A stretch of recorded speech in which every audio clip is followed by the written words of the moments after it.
Bonjour à toutes et à tous et bienvenue dans la vidéo de présentation de notre ouvrage Le tatouage ethnique, mode ou ancrage, édité chez l'Harmattan et que j'ai eu la chance de coécrire avec Sarah Arias qui se présentera juste après.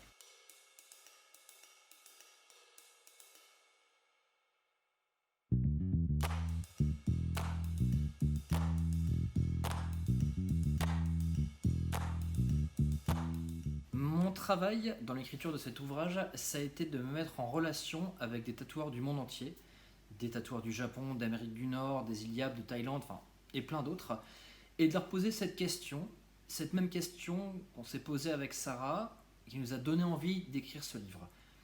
C'était, est-ce que nous, occidentaux, avons cette légitimité de nous faire tatouer des motifs ethniques, des motifs tribaux traditionnels, qui ne nous appartiennent pas, qui ne sont pas de notre culture. La grosse majorité des tatoueurs ont accepté notre demande et donc, via le livre, on a vraiment pu obtenir énormément de photos, énormément de témoignages qui nous ont permis d'améliorer notre réflexion et notre travail sur l'écriture du livre. Concernant le travail de Sarah, c'est vraiment un travail plus important que le mien, je pense, puisque c'était vraiment le travail donc rédactionnel et un énorme travail de recherche, mais ça, de toute façon, vous le découvrirez en le lisant, et si vous l'avez déjà lu, j'espère qu'il vous a plu. Et qu'il vous a plu autant que nous, on a eu plaisir à l'écrire, Sarah et moi. Je tiens également à préciser que la majorité des bénéfices de la vente de ce livre iront à l'association Suku Mentawai, qui permet au peuple Mentawai de se réapproprier leur culture qui a eu une tendance à disparaître ces dernières années. Voilà, maintenant je laisse la parole à Sarah. Comme Quentin a pu le préciser, on a donc écrit un livre sur le tatouage, mais à mes yeux, c'est surtout un livre sur les cultures et sur la façon dont la mondialisation peut avoir un impact sur l'appellation même culture, sur ce qu'on nomme culture. Donc ça a été notre question de départ, vraiment, qu'est-ce qu'on appelle culture? Est-ce que la culture est forcément associée à un peuple, à un territoire? Est-ce que, au contraire, la culture est quelque chose qu'on peut concevoir à une échelle universelle? Et de ce fait-là, comment elle se définit? Comment, en définissant la culture, on définit ses limites, on définit la façon dont ses tenants sont éventuellement pratiqués, si c'est des formes de l'ordre de l'expérience, si les symboles peuvent être utilisés de la même façon par des peuples qui sont à des milliers de kilomètres les uns des autres. Depuis notre ancrage, si je puis dire, depuis notre ancrage français, que signifie la notion d'appropriation culturelle dont on entend parler avec de plus en plus d'insistance depuis, je dirais, une dizaine d'années. Appropriation culturelle signifie éventuellement appropriation propriété, donc droit des cultures, légalisation des pratiques. Comment approcher ces termes-là, comment approcher ces notions-là, sans préjugés, sans a priori qui pourraient nous ramener plutôt de l'ordre d'un débat d'opinion et non pas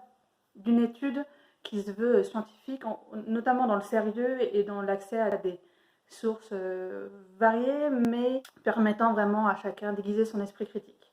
Donc on a mené une étude d'ordre ethnographique, c'est Quentin qui s'est occupé de cette partie-là de notre collaboration. Il est entré en contact avec pas mal de ses contemporains, des tatoueurs soit issus d'ethnies traditionnelles et qui cherchaient à raviver leur culture en se confrontant aux problématiques posées par la modernité, la mondialisation, la circulation des hommes et la circulation des biens immatériels, dont leurs symboles, leur patrimoine, les récits fondateurs de leur culture.